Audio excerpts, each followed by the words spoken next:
Yino U145 autonomous helicopter drone eyevuga yokka era ng'ekozesa AI okutambula.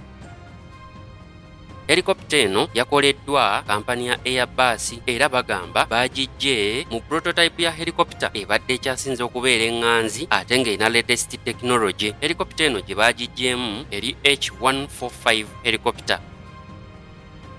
Era nga bagamba nti helicopters zino zeetikkira ddala ebintu ebizitowa era wano maximum take off weight eri mu paundi 84 ng'oggyeko traditional cockpit eza helicopter enkadde eno ya njawulo. Cockpit yaayo bagigula bulungi era esobola okukola ng'omulyango nga bayingiza cargo. Kyokka ekyenjawulo ekirala cockpit yaayo ejjudde ebyuma ebya AI era nga system etudde mu kayindo kano aka helicopter bagiyita Airbus Integrated Autonomous System. Kyokka nga tokomyoko mulimu ne artificial intelligence tools nga zonna zijjudde sensor package eziyambako ennyonyi eno okutambula eŋŋendo ze baba baziprogramminzeemu. Kyokka nga bagamba helicopter eno nnene bulungi ddala era abagenda ogikozesa bagenda kuginyumirwa anti erimu obuuma butono nga space gyesinga okubeera nayo ya migugu gyegenda okwetikka. Kyokka ekyenjawulo helicopter eno erina missions nnyingi nnyo zesobola okukola ng'oggyeko cargo. Helicopter eno bagenda gikozesa mu firefighting, bagenda gikozesa mu surveillance. Helicopter eno ku sayidi y'amagye era bagenda gikozesa armed reconnaissance, kiba kitegeeza egenda kwetaba mu missions ez'okuketta, okununula n'okulwana yokka.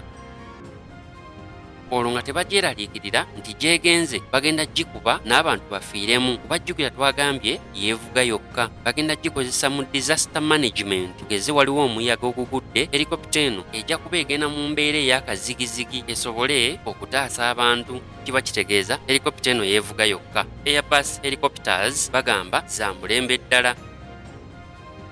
Ng'era ekika kye baggyeemu U145 kya njawulo ddala era kibadde kisaasaanidde ku katale k'ensi yonna. H145 helicopters bagamba baakazisaasaanya mu katale k'ensi yonna era nga helicopters 108 ze zibadde zaakakolebwawo era ne bazisaavinga amagye g'ensi endala ne ba civilians okusingira ddala kampani eziri mu cargo ne logistics.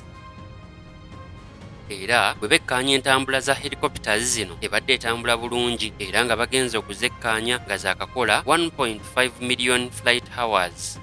CEO owa Airbus Helicopters ayitibwa Matthew Luvolt agamba kyabadde ky'amagezi nnyo okukola helicopter eno empya eyitibwa U145 nga bagijje mu H145 nga tebazzeeyo buto kukola nnyonyi from scratch. Era okuzimbira ku nnyonyi eno kyabadde ky'amagezi ddala era kyabawadde obusobozi obw'okukola airframe ne lifting power nga kuno kw'ogasse autonomous operating capabilities ez'ennyonyi eno empya. Helicopter eno bagamba eringa drone era yeevuga yokka era nga yeefaanana yokka.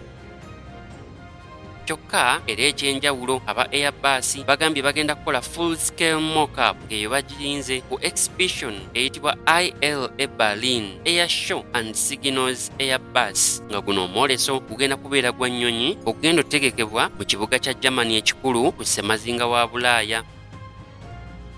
Ekyasinze okubeera ekyenjawulo ddala helicopter eno bagikategorizingira mu heavy lift drone push era ab'amagye bagamba bagenda kukozesa nnyo helicopter eno mu maritime missions era nga zeezo missions ezigambibwa okubeera nga zeekuusa nnyo ku zissemayanja. Tugambe helicopter eno esobola okwevuga yokka n'etwala cargo w'amagye ku byombo ebisangibwa ku zissemayanja.